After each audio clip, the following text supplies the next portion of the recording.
Hello বন্ধুরা, কেমন আছো তোমরা সবাই? আশা করছি তোমরা সবাই খুব খুব ভালো আছো। আর হ্যাঁ, আমিও খুব ভালো আছি। আমি হলাম মেঘা, তোমরা দেখছো মেঘা শেখ ব্লগস এর নতুন একটা ভিডিও। নতুন বছরে এসে এই প্রথম লং কোনো ভিডিও যাচ্ছে, তার জন্য কিন্তু আমি অনেক সরি তোমাদের কাছে, কারণ ঠান্ডা লেগেছিল, খুবই সর্দি কাশি হচ্ছিল, যার জন্য ভিডিও দিতে পারিনি।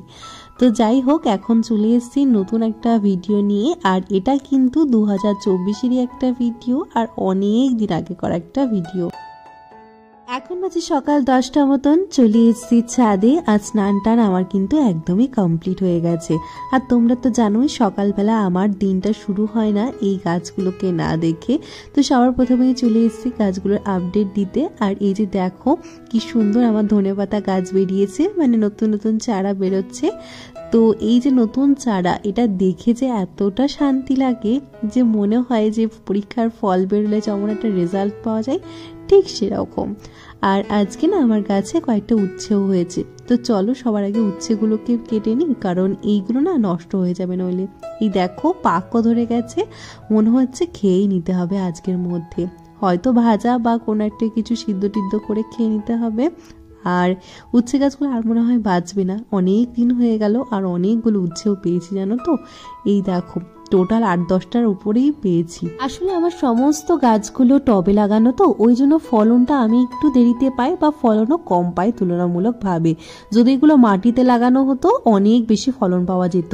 আর এদিকে দেখো আমার টমেটো গাছগুলোই না অনেকগুলো টমেটো এসেছে। এই দেখো একটা গাছেই মোটামুটি 8-10টার উপরে টমেটো হয়েছে। আর দেখো কতটা বড় বড় সাইজেও হয়ে গেছে। আশা করছি আর কয়েকদিনের মধ্যেই পাক ধরে যাবে।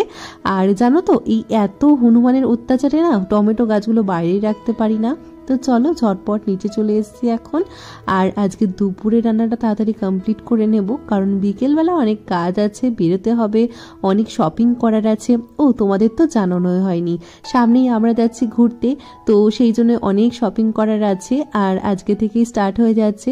তো চলো সবকিছুই তোমাদের সাথে শেয়ার করব। যদিও আমাদের ঘুরতে যাওয়ার এই প্ল্যানটা কিন্তু অনেক দিন থেকেই, মানে আমাদের আর আমার হাজবেন্ডের অনেক দিন থেকেই প্ল্যানিং হচ্ছিল, এই শীতের ছুটিটা আমরা কিন্তু একটা সুন্দর জায়গায় কাটাবো।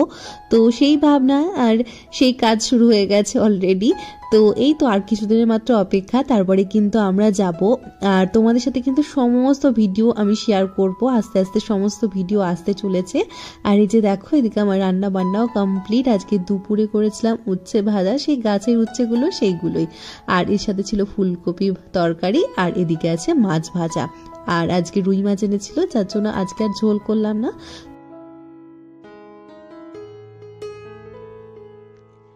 এখন বাজে দুপুর ওই 3টে মতন, চলে এসেছি উপরে আমার ঘরে। আর সবার প্রথমে জামা কাপড়গুলো বার করে নিচ্ছি, কারণ একটু পরেই যাব নবদ্বীপে। আমি, মা, আমার যা সবাই মিলেই যাব। আর হৃদয়কে নিয়ে যাব সবার প্রথমে। আর সত্যি বলতে হৃদয় কিন্তু এই প্রথমবার আমাদের সাথে যাবে, তো আমি কিন্তু ভীষণ এক্সাইটেড। আর জানো তো আমার যখন এই জানলাগুলোয় রোদ আসে না, আমি তখন এই জলের বোতলগুলো দেখো এখানে রেখে দিই। এতে কি হয়, জলটা গরম হয়ে যায়। আর এই শীতকালে একটু গরম গরম উষ্ণ জল খেতে কিন্তু আমার বেশ ভালো লাগে। আর আজকে তার সাথে আরও একটা জিনিস আছে, সেটা হলো এই ডেয়ারি মিল্ক চকলেটটা, যেটা কালকে আমার হাজবেন্ড এনে দিয়েছিল। তো চলো এটাও খাওয়া যাক, আর টুকটুক করে রেডিও হয়ে যাওয়া যাক। চলো ঝটপট করে আমি হয়ে গেছি একদমই রেডি।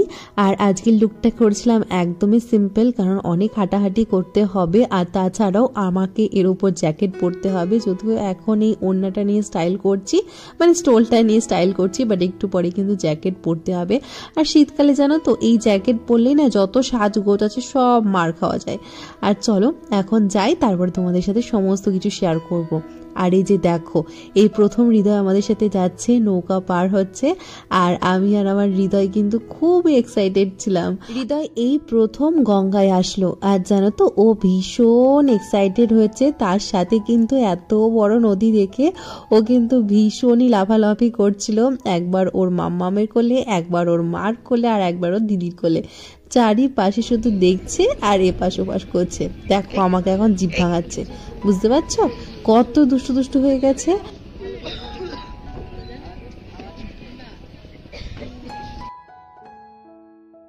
ওর এই ছোট্ট বয়সে আর এই ছোট্ট মনে এই গঙ্গাটা পেটোনো কিন্তু একটা বিশাল বড় পাওনা বলতে পারো, কারণ আমরা ছোটবেলায় কিন্তু একদমই এর সৌভাগ্য পেতাম না। আমার খুব মনে আছে আমার মা আমাকে রেখে চলে যেত নবদ্বীপে, আর এটার জন্য আমি কিন্তু ভীষণই কান্না করতাম। বাড়িতে ভাবতাম যে নবদ্বীপ হয়তো বিশাল বড় কোনো জায়গা, অন্তত কলকাতার মতো এইরকম।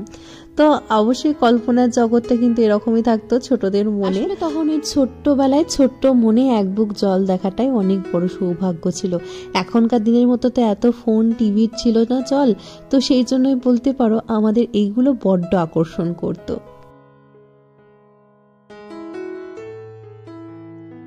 দেখতে দেখতে নৌকাও পার করে ফেলেছি। আর জানো তো এই নৌকায় উঠলেই মনে হয় যে তোমাদের একদিন অবশ্যই আমি মায়াপুরে ভ্রমণে নিয়ে যাব বা মায়াপুরে দেখাতে নিয়ে যাব, যদিও কল্পনাতেই থাকে, কারণ বাড়ির পাশের জায়গা তো ওই জন্যই বলতে পারো যাওয়াই হয় না। নবদ্বীপে এসে সবার প্রথমে চলে এসেছে জুতোর দোকানে, আর দেখেই তোমরা বুঝতে পারছো।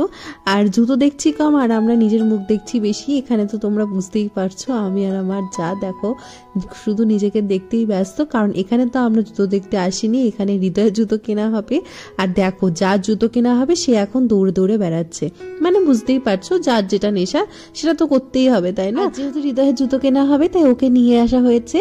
আর ওকে প্রথমেই বলা হয়েছে বাবু তুমি একটা চুজ করো, আর ওরও হয়ে গেছে নেশা, ও গিয়ে গিয়ে সমস্ত জুতোর যে বক্সগুলো আছে সেগুলো ধরে ধরে টানছে। বুঝতেই পারছো কি অবস্থা। আর এদিকে ওর ছোট্ট মনে বোঝা হয়ে গেছে ওকে কিন্তু একটা জুতো কিনে দিলে হবে না, তাই এখানে ওর দিদি জিজ্ঞেস করছে বাবু তুমি কটা জুতো নেবা, তখন কিন্তু আঙুল দিয়ে ঠিকই দেখাচ্ছে দুটো জুতো নেব। হৃদয়ের কোনো জিনিস কিনতে গেলে না আমরা সবচেয়ে বেশি দুঃখিত হই একটা জিনিসে, বাচ্চা ছেলেদের জিনিসে কিন্তু প্রচুর আইটেম কম থাকে। মানে মেয়েদের যতটা ভ্যারাইটি হয়, মেয়েদের যত সুন্দর সুন্দর জিনিস হয়, ছেলেদের কিন্তু হয় না। আর ছেলেদের কালার অপশনও খুবই লিমিটেড থাকে। ফাইনালি দেখো এই জুতোটা পছন্দ হয়েছে, এটা ওই গ্রিন কালারের, মানে পেস্তা গ্রিন টাইপের, আর দেখে কিন্তু ভীষণই সুন্দর মনে হয়েছে, ভীষণই সুন্দর লুক দিচ্ছে। তো ফাইনালি আমরা এটাই ডিসাইড করলাম, এটাই নেব।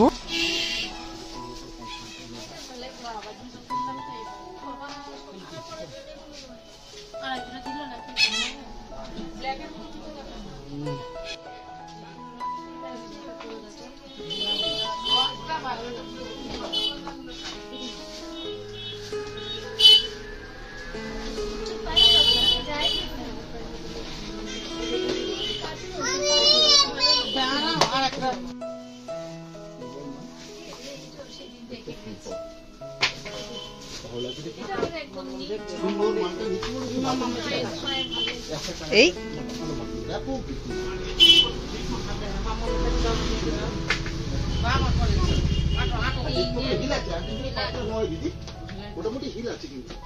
বাবুর জুতো নেওয়া কমপ্লিট। এরপর চলে আসলাম মায়ের জুতো নিতে। মা এখানে ঘরে পরার জন্য একটা সফট জুতো নিচ্ছিল, আর এটা যাতে মা বাপি সবাই মিলে পড়তে পারে সেই জন্য ওই ছেলে মেয়ে উভয়ের মতোই নিচ্ছিল, যাতে দুজনেই ক্যারি করতে পারে। আর এই যে দেখো ফাইনালি এই নীল রঙের জুতোটা মা ডিসাইড করেছে। এই তোমার কোনটা, তোমার কোনটা? বলে এটা তো 280 আপনি ভুল বলছেন, তখন কত দাম বললেন দেখো। আচ্ছা শোনো, হাতে ধরো, হাতে ধরো মামা। খুলতে হবে না, থাক আমি খুলে দিচ্ছি, আমি খুলে দিচ্ছি, আমি খুলে দিচ্ছি। ওটা 250 নেন আর এটা 240। বাবা দেখেছো, বাবা বাবা ওটাকে চলো আমরা ওই জুতোটা দেখে সমস্ত কমপ্লিট করে নিয়েছি, কেনাকাটা বাকি যা ছিল। এবার চলে এসেছি বিশালে। বিশালে ওই টুকটাকি গ্লসারি শপিং কিছু ছিল তার জন্য এসেছি। আর এই যে দেখো এসে থেকে হৃদয়ের যা কাণ্ড, এদিকে ও ওই ট্রলিটা নিয়েছে, এটা যদিও আমাদের কিছু নিইনি, তাও ওই হৃদয় বসে বসে হুমড়ি খেয়ে পড়ছে আর এটা ওটা নিচ্ছে। আর এখানে বেশ ব্যাগের কালেকশনগুলো বেশ ভালোই দেখছিলাম, তবে দামটা একটু অতিরিক্ত, মানে বাইরের থেকে একটু অতিরিক্তই মনে হলো, যার জন্য আর নিলাম না। আর এখানে দেখো হৃদয়ের দুষ্টুমি তো শেষই হচ্ছে না। এদিকে তাকাও, এদিকে তাকাও।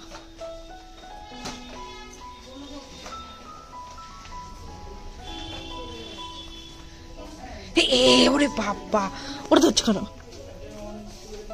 চলো চলো,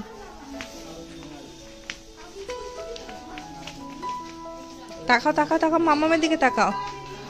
কেনাকাটা করতে করতে অনেকটাই লেট হয়ে গেছিল আজকে, যেহেতু সবাই মিলে গেছিলাম। আর এই যে দেখো এখান থেকে মিষ্টিও নিয়ে এসেছি, মানে আমাদের নবদ্বীপের মিষ্টি কিন্তু ভীষণ বিখ্যাত, আর এই মিষ্টিগুলো কিন্তু ভীষণই সুইট।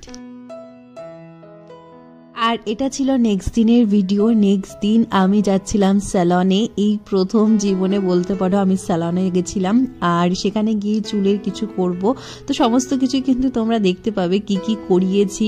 তো অনেক দিন ধরেই ভাবছিলাম যে চুলটা একটু কাটবো, চুলের লেন্থটা অনেকটা লং হয়ে গেছিল, মানে বিয়ের পর থেকে আমি খুব একটা চুল কাটিনি বলতে পারো, মানে নিচের দিকটা স্লাইডলি একটু কাটতাম, বাট উপরে কিছুই করিনি।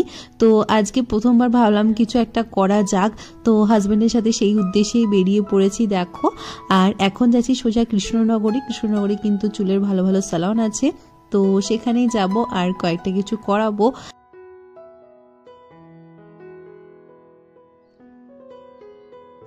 কদিন পরেই ঘুরতে যাব, তাই ভীষণ এক্সাইটেড যে কি করাবো কি না করাবো। অনেকদিন থেকে ইচ্ছা ছিল পার্লারে যাব, কিন্তু ওই এটা করব সেটা করব সেই করে করে টাইমই হচ্ছিল না। আর আজকে তার জন্যই বেরিয়ে পড়েছি, আর অনেকটা সময় লাগবে মনে হচ্ছে জানো তো। আর এইটাতেই আমার প্রচণ্ড কষ্ট হয়, কারণ আমার ধৈর্য ধরে বসে থাকাটা খুবই কঠিন। এই শীতকালে মনের আনন্দে যে ঘোরা যায়, যেখানে মন সেখানে যাওয়া যায়, এই জন্য শীতকালটা কিন্তু আমার ভারী প্রিয়। এতদিনে তো তোমরা নিশ্চয়ই বুঝেই গেছো যে আমি কিন্তু বড্ড শীত লাভার। চলে এসেছি স্যালনে, আর প্রায় আধ ঘন্টা বসে থাকার পর আমার টাইম আসলো। আর আমার সময় আসার পর আমি সবার প্রথমে আমি হেয়ার কাটটা করিয়ে নিয়েছি, কারণ আমার হেয়ার কাটটা ভীষণ ইম্পর্টেন্ট ছিল, তাই ভাবলাম যে আগে হেয়ার কাটটা করে নিই, তারপর সমস্ত কিছু করা যাবো। আর সবার প্রথমে এরা হাইলাইট করে কালারটাকে চেঞ্জ করে নিচ্ছিল। প্রথমবার আমি হাইলাইট করালাম বা চুলে কোনো কালার করালাম। এর আগে অনেকবার আমি হেনা করেছি, বাট নিজে কোনো দিনই আমি কিন্তু কালার করাইনি। আর হাজবেন্ডের ইচ্ছাতেই এটা হয়েছে, ওর প্রচন্ড ইচ্ছা ছিল। আর এই যে দেখো এটা আমার ফাইনাল লুক, চুলটা অনেকটাই কেটে দিয়েছে, আর হাইলাইটটা করে কিন্তু আমার বেশ ভালো লাগছে। আর সবচেয়ে বেশি আমার হাজবেন্ডের কিন্তু প্রচন্ড পছন্দ হয়েছে। অবশ্যই কমেন্ট করে জানিও আমাকে কেমন লাগছে। আজ তাহলে আসি।